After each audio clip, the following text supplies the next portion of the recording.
pouvez être impliqué dans ce que Dieu fait avec un vase collectif sans pour autant, concernant votre propre vie, en saisir la signification et dire « Oh, pourquoi est-ce que je passe par cela ?»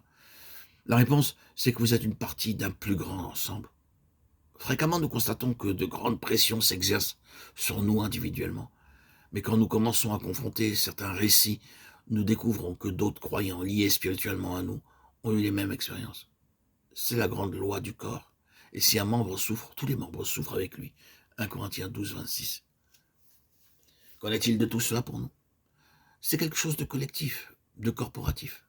Et bien que nous ne puissions pas tout savoir ni tout suivre du travail qui se fait, Dieu agit d'une manière corporative. Et nous sommes une partie de cela. Nous portons le fardeau de quelque chose de beaucoup plus grand que nous-mêmes. Cette relation spirituelle nous entraîne dans ce grand dessein de Dieu qui doit tenir compte du céleste et qui est beaucoup plus grand que cette terre.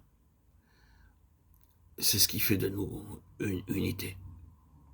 Ce n'est pas que nous nous joignons à une certaine chose, que nous avons notre nom sur un registre d'appartenance à ceci ou à cela, ni que nous nous reconnaissions publiquement comme membres d'une certaine société. Ce n'est pas cela, non, ce n'est pas cela.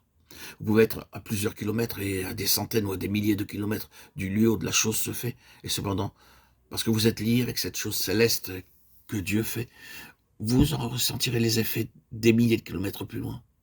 En effet, quand vous entrez dans le domaine céleste, les limitations terrestres disparaissent. La géographie, les distances et le temps s'en vont. Ils n'ont pas d'emprise dans ce domaine. Si seulement nous pouvions saisir la conception céleste de l'Église, oh combien sont insensées nos conceptions terrestres de l'Église. Nous devons être débarrassés de cette terre et de tout ce qui est ici, comme de tout ce qui peut être appelé l'Église.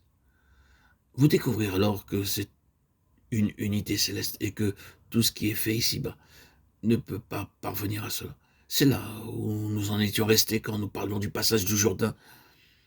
Dans ce Jourdain, au chapitre 3, quelque chose a été laissé derrière. Livre de Josué, chapitre 3, 4 à 19. Le peuple se déplaçait du domaine terrestre vers le céleste. Nous y reviendrons encore, mais cela doit être une réalité spirituelle, une prise de conscience dans laquelle nous entrons.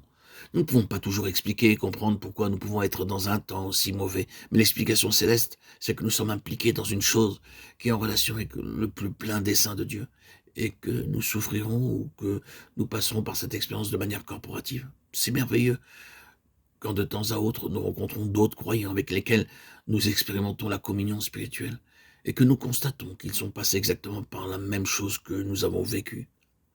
Le Seigneur leur a dit quelque chose et a fait quelque chose avec eux, qui n'est pas ordinaire ni habituel, mais qui est céleste.